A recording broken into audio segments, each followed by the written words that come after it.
Hey everybody, Jameson here with another update for you. It is the middle of July, and my family and we got to spend some time off. We took a day off around the 4th of July weekend, and we took our camper over to Miami on the other side of Florida. I did a whole week of work there, but on the 4th of July weekend, ahead of that, we got to just have some fun as a family, explore the Everglades, which we've never done before. A 15-mile bike ride through one of the parks there, an airboat tour. We also got to pet a little baby alligator and sea gators and all sorts of other snakes and wildlife. Most of them were in boxes, so it was pretty safe. They also got to go to the Miami Zoo. It was right next to the campground we were at in Miami. The kids also got to see Key Biscayne, which is a little island off of Miami, and they got to go play on the beach there.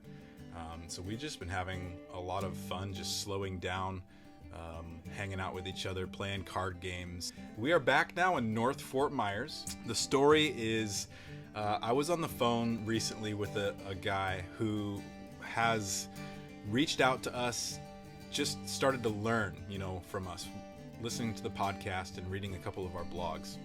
And I proceeded to spend 2 hours on the phone with him, just talking about his story, hearing about where he's from, hearing about an addiction that he's dealing with. He has not felt grace. He has not felt what he sees happening in the New Testament when Jesus encounters somebody who's broken, right? Which is all of us. And I want to read you his text to me because I think this is just a little celebration point for why I'm doing what I'm doing. He says, "Hey Jameson, so thankful for our conversation today, man. I can't wait to hear your story next time.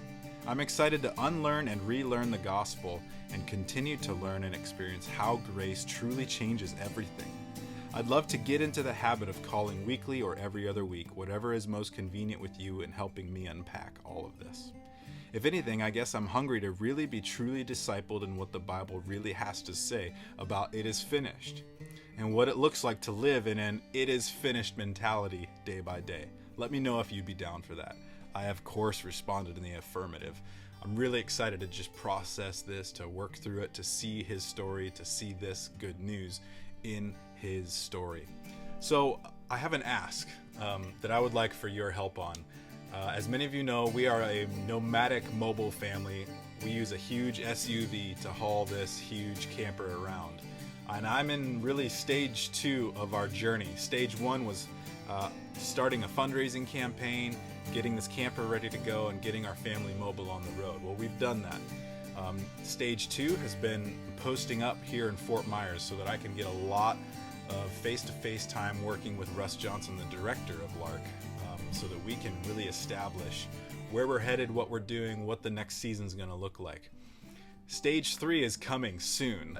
What it is when we take this camper out, and we're going to go and see people in the network, do ministry face-to-face with them, and for longer than just a quick lunch while I've flown on an airplane to stay in a hotel and get back to my family.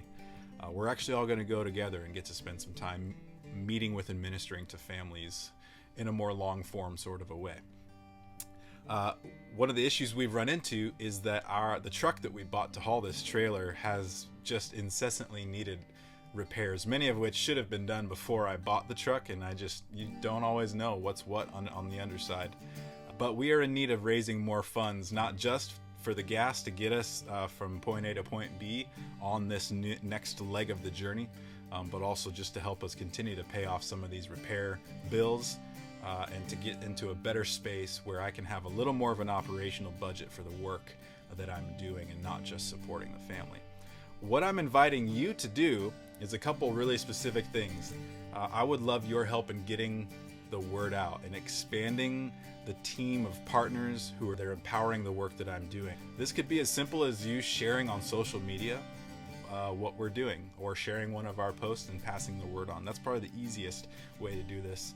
Another way, this is a little more involved, but this is the most exciting for me, is if you would be willing to host an event in your home or in a place where you'd be comfortable doing that, where I would come personally and I would share my story and I'd share my vision for why we're doing what we're doing and how we're going about it, and just make a personal invite to people. No strings attached and no pressure. It won't be salesy, but it will be me just sharing my heart about what we're doing and saying, hey, if you would love to jump in, please do. You could also just pass on my information, a phone number or an email address, to someone that you think might be interested, or just a personal connection if you just want to help someone connect with me on an individual basis. You might have better ideas for how to get the word out to people you know, people in your circle of influence and sphere of life. We're excited to get the good news out. We're excited to help people see and trust in what Jesus has said and what he has done. And if you're up for helping us out in that way, I'd be more than grateful. I love you all. I'm praying for you, and I hope that you have a great weekend. Thanks for watching our video and keeping up with us.